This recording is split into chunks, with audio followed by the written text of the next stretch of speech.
इसमें दो ही खाने हैं, एक्सीलेंट और गुड। सेट भी काट दिया गया है, सिर्फ फेल है। ठीक है, इसीलिए आप प्रैक्टिस करो 5-30 की। 5-30 की प्रैक्टिस करोगे, अपने आप एक्सीलेंट आ जाओगे। ठीक है। भीम भीम 10 पास है, सबको पता है। हमने 10 ही मारने हैं, हमने 8 और 7 की सोचनी नहीं है। आप यंग हो, 10 आराम से लगते लगते हैं फौज में। ठीक है, इसलिए प्रैक्टिस करो 12 की। आप 12 करोगे तभी 10 मार पाओगे। ठीक है। अगर आपकी 12th है तो आपकी वो 45 कोई वैलिड नहीं है। जो आपको 10th वाली वो किसके लिए एलिजिबल है? मैं 10th की पास हूँ। और उसके बाद आपका होगा फिजिकल टेस्ट, जिसमें 60 मार्क्स का आपका रनिंग होगा टोटल। रनिंग को भी एज वाइज बांटा गया है।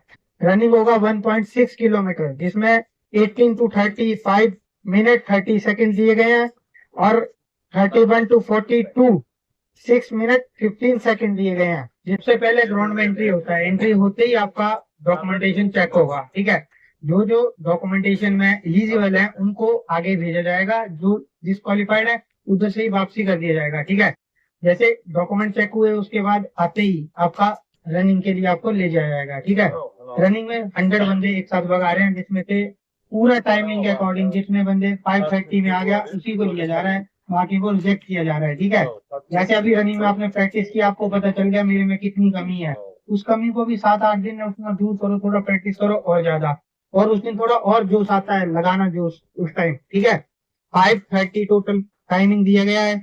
सबसे पहले आता हूँ मैं डॉक्यूमेंटेशन में क्या क्या होगा आपको। जैसे आप 10th पास हो, ठीक है, इधर का डॉक्यूमेंटेशन तो आपको पता ही है बाकी। लेकिन बंदों को क्या डाउट आ रहा है अभी सबसे ज्यादा, जैसे मैं 10th पास हूँ, तो मैं 12th भी पास हूँ, मैं ग्रेजुएशन भी हूँ, तो मेरे 10th में 45% नहीं है, तो मैं क्या एलिजिबल हूँ या नहीं हूँ? तो बंदा एलिजिबल है, क्यों? उसने ग्रेजुएशन भी कर रखी है, 12th भी कर रखी है। ये मिनिमम जो आपको दिखाया जा रहा है इसमें, ये मिनिमम क्वालिफिकेशन है। ठीक है, अगर आपकी 12th है तो आपकी वो 45 कोई वैलिड नहीं है। जो आपको 10th वाली वो किसके लिए एलिजिबल है? मैं 10th की पास हूँ, मेरे लिए 45% चाहिए चाहिए। ठीक है, और 33% ईच सब्जेक्ट चाहिए। और उसके बाद क्लर्क के लिए सबको पता चल गया क्या एलिजिबिलिटी है, 60% की। और मैथ और इंग्लिश में, मैथ और इंग्लिश क्लर्क के लिए कंपल्सरी है। ठीक है, उसमें आपको 55% ईच सब्जेक्ट चाहिए चाहिए, 50% ईच सब्जेक्ट। इंग्लिश और मैथ में आपका 50 होना चाहिए। और ओवरऑल स्कोरिंग जो होती है, जैसे टोटल होता है उसका ओवरऑल स्कोरिंग आएगा 60%, टोटल 60% होना चाहिए। उसके बाद आपका फिजिकल होगा। सबसे पहले हाइट होगी। हाइट में क्या है, बीटीसी के लिए छूट दे रखी है। ऐसे नॉर्मली हाइट जाओगे आप, जैसे मैं हिमाचल का हूं तो मेरे लिए 165 सेंटीमीटर हाइट है। ठीक है, आपके लिए 157 ओनली फॉर बीटीसी के लिए। ठीक है, उसके बाद हाइट होगी, उसके बाद चेस्ट होगी। चेस्ट में क्या होता है, फीता लगता है, फीते में आपका 77 नॉर्मल चेस्ट होना चाहिए, और जब आप फुलाओगे तो 82 होना चाहिए। 5 सेंटीमीटर आपकी चेस्ट फूलनी चाहिए। ठीक है, उसके बाद आपका होगा, और जो बंदे एक्स सर्विसमैन वाले हैं उनके लिए हाइट है 155, और स्पोर्ट्समैन वालों के लिए भी हाइट 155 है। और उसके बाद आपका होगा फिजिकल टेस्ट, जिसमें 60 मार्क्स का आपका रनिंग होगा टोटल। रनिंग को भी एज वाइज बांटा गया है। रनिंग होगा 1.6 किलोमीटर, जिसमें 18 to 35 मिनट 30 सेकंड दिए गए हैं, और 31 to 42 6 मिनट 15 सेकंड दिए गए हैं, जिसकी एज 30 से अबव है उसके लिए। ठीक है, उसके बाद है, जैसे आप बोलते हो कि मैं 5:30 पे नहीं आया, मैं 5:31 पे आया, 31 से लेके 45 तक।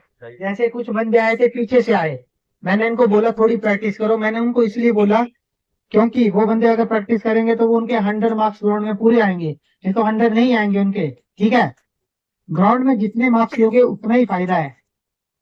जैसे 5:30 में 5 बंदे आए थे जो सबसे पहले आए थे, उसके बाद जो बंदे आए, 7 बंदे और पास हुए हैं रनिंग में, उसका उनको मार्क्स पता कितने मिले? 40 मार्क्स मिले, जो 45 तक आएगा। और उसके बाद जो 445 से मतलब अबव आएगा वो फेल है। ठीक है, जिसने मतलब 45 से ज्यादा मिनट वो लिया वो फेल है सीधा। इसमें दो ही खाने हैं, एक्सीलेंट और गुड। सेट भी काट दिया गया है, सिर्फ फेल है। ठीक है, इसीलिए आप प्रैक्टिस करो 5:30 की। 5:30 की प्रैक्टिस करोगे, अपने आप एक्सीलेंट आ जाओगे। ठीक है, उसके बाद आपका रनिंग हो गया, उसके बाद आपका होगा बीम। बीम 10 पास है, सबको पता है, हमने 10 ही मारने हैं, हमने 8 और 7 की सोचनी नहीं है। आप यंग हो, 10 आराम से लगते लगते हैं फौज में। ठीक है, इसलिए प्रैक्टिस करो 12 की। आप 12 करोगे तभी 10 मार पाओगे। ठीक है, उसके बाद आपका होगा बीम के बाद बैलेंस। बैलेंस मैंने बोला ये कुछ भी पड़ा है, आप किसी के ऊपर भी चलने की प्रैक्टिस करोगे आराम से बैलेंस हो जाता है। ठीक है, बैलेंस के बाद आपका डिच होगा, 9 फीट डिच, वो आपकी प्रैक्टिस करवाइए, आराम से हो जाएगा। सिर्फ चोट मत खाना इसमें, क्योंकि ज्यादा बंदे चोटेड होते हैं इसमें। उसको बराबर बैलेंस बनाना, पाँव का, दोनों पाँव एक साथ जमीन पे लैंड करने चाहिए। ठीक है, उसके बाद जो बंदे ट्रेडमैन में भाग रहे हैं उनका ट्रेड टेस्ट होगा, बाकियों का मेडिकल होगा। मेडिकल के बाद जैसे ही मेडिकल हो गया, आप मेडिकल में फिट हो गया और ग्राउंड में भी आपका पास हो गया, आपका रिटर्न टेस्ट होगा बाद में। 1 महीने में आपका रिटर्न टेस्ट की डेट आपको बता दी जाएगी। रिटन टेस्ट के लिए आपकी प्रैक्टिस के लिए हमने टीकागुड़ी में आपका कैंप चलाएंगे, तो उसमें आपको रिटन टेस्ट की प्रैक्टिस करवाएंगे। एनसीसी, जिस बंदे ने एनसीसी रखी है उसके लिए, जैसे एक्स सर्विसमैन के लिए छूट है, एनसीसी वालों के एनसीसी में इधर 20 मार्क्स हैं। ठीक है, जो सी होल्डर है, जो ब्रेवो होल्डर है उसके 10 मार्क्स हैं। ठीक है, और जो अल्फा होल्डर है उसके 5 मार्क्स हैं। ठीक है, इसमें एनसीसी में 3 सर्टिफिकेट होते हैं, अल्फा, ब्रेवो, चार्ली। तो चार्ली के 20 नंबर है, ब्रेवो के 10 नंबर है, और 5 नंबर है एनसीसी अल्फा के। समझ गए?